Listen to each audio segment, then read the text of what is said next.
자, 안녕하세요. 단양교육장입니다. 자, 오늘 완전 정기 교육을 마치고 또 영상을 한번 올려드릴까 해서 이렇게 찍습니다. 자, 지금 이제 저도 올해 가온 설치가 돼서 한 20일 정도, 15일에서 한 20일 정도까지 산란을 받으려고 하다가, 자, 올해는 아무래도 이제 기온이 좀 많이 떨어집니다. 다시 말하면 가온을 한다고 해서 무작정 막 산란을 받을 수 있는 건 아니고요. 무작정 산란을 받다 보면 또 득보다 실이 많기 때문에 여튼간에 외부기온에 참고를 해서 전 마지막 결정을 해야 됩니다. 지금 그래서 올해는 조금 계획과 달리 어제 저녁부터 지금 풀 사용에 들어갔습니다. 대략적으로 안에 먹이 상태에 따라서 틀리겠지만, 처음에 우리가 월동 사양을 주게 되면 제가 하는 방식은 무조건 저는 월동 시장을 했다 하면은 풀로 준다고 그랬습니다. 24시간 풀로 들어갑니다. 잠시 사양 본통이 다 돼서 잠깐 타는 동안 한두 시간 정도만 잠겨져 있는 거고, 바로 타서 또 한두 시간 가라앉힌 다음에 바로 또 밸브를 엽니다. 그래서 결과적으로는 24시간 풀로 들어가는 겁니다. 제가 하는 방식이지만 여튼간에 저는 월동 사양을 끊기지 않고 계속 준다는 거, 또 안 물어갈 때까지 준다는 거, 끝까지 준다는 거, 그렇게 하는 방식이고요. 자, 지금도 낮에 현재도 지금 들어가고 있습니다. 오늘 어저께 저녁부터는 계속, 앞으로는 뭐 낮이나 밤이나 계속 들어가게 됩니다.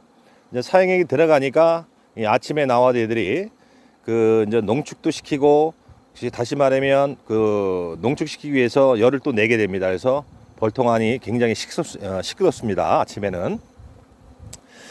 자, 낮에 이렇게 24시간으로 월동 사용을 하면 도봉에 걱정을 하시는 분들이 있어요. 도봉. 그런데 자, 도봉을 당하는 놈들은 제가 전에도 말씀드렸지만은 자격 미달입니다. 그죠? 여왕 무왕군이거나 벌이 약하거나, 예를 들어서, 그죠? 그 다음에 벌은 2장 3장인데 소비를 5장 6장, 벌량에 비해서 소비를 많이 넣는 통. 또 한 가지는 벌량 대비 소문을 너무 많이 열어놓으신 분들. 자, 이렇게 여러 가지 원인이 있지만 여튼간에 벌들은 닭 냄새가 맡으면 지금 이 다닥다닥 붙어있는 이 400군도 여튼간에 싸우는 벌이 밖에서 보입니다. 아무래도 닭 냄새가 나다 보니까 다른 통에 있던 역봉들이 기웃기웃거리다가 서로 이제 잡혀서 싸우게 되는 모습을 보게 되는데, 자, 그거는 관계없습니다. 자, 그게 도봉이라고 그러면은 설탕물을 줄 수가 없는 것이죠. 그래서 도봉은 말대로 한 통이 다른 통들에 의해서 먹이를 다 빼앗기는 형태를 우리가 도봉이라고 하기 때문에, 싸우는 거 가지고 도봉이라 생각하시고 겁을 낼 거 없습니다. 자, 자격이 되는 조건은 뭐 3매가, 저도 평균 지금 평균적으로는 한 4매벌 됩니다.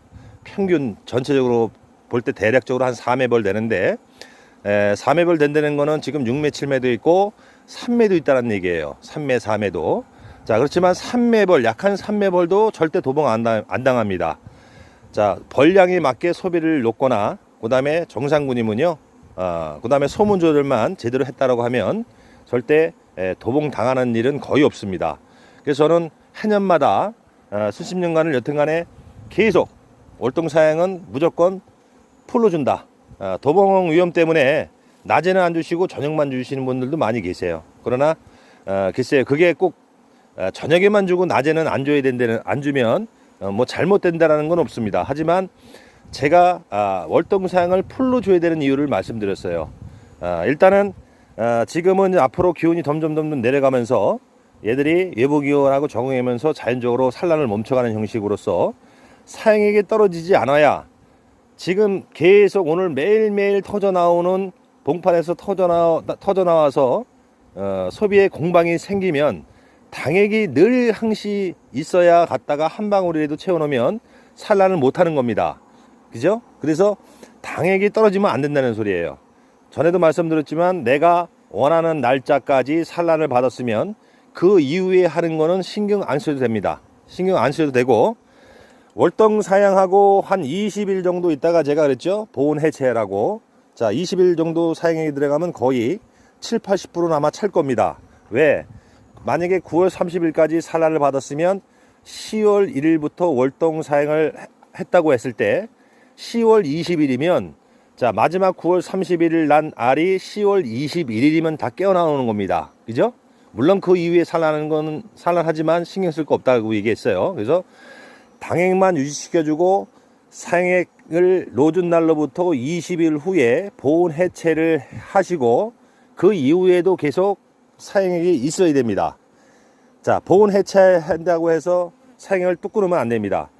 다시 말하면 나머지 20~30% 충봉판 아니면 점일이 안 된 부분을 그 이후에도 낮의 기온에 얘들이 따뜻하면은 당액을 물어다가 농축을 시키기 때문에, 그래서 우리가 그 낮 기온, 외부 기온을 잘 맞춰야 되기 때문에 월동 사양을 또 늦게 해서도 안 된다는 얘기죠. 자, 월동 사양을 만약에 늦게 했다.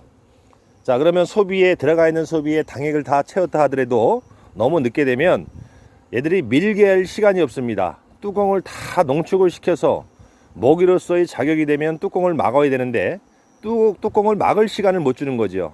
그러면 겨울에 그게 습이 발생을 해서 벌한테는 아주 안 좋은 그런 상황이 됩니다. 그래서 월동 시기도 너무 늦으면 안 된다는 말씀을 드리는 거고.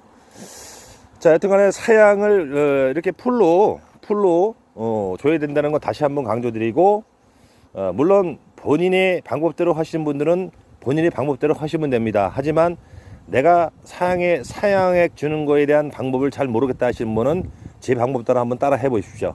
예, 실수 없을 겁니다. 실패 없을 겁니다.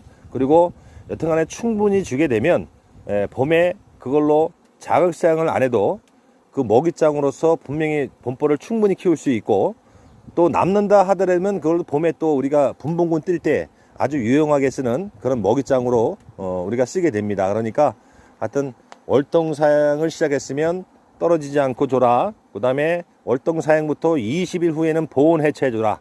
위에 비닐 개표인 거 제치고 옆에 보온판 대준 거 제쳐버리고, 그리고 가만히 놔주셨다가, 자, 12월 중순 보통 12월 중순 넘으면 영하권이 오죠.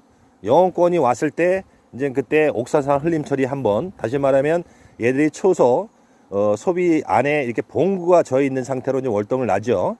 자, 그 본격적인 영하권이 오면 이제 늘 뭉쳐 있습니다. 봉구진 상태로 겨울을 나기 때문에 그때 거기 안에서 벌량에 따라서 소비 한두 장 정도 축소하고, 자, 마지막으로 옥사산 흘림 처리 한번 해주시고 개포 한 장만 덮으시고, 그 다음에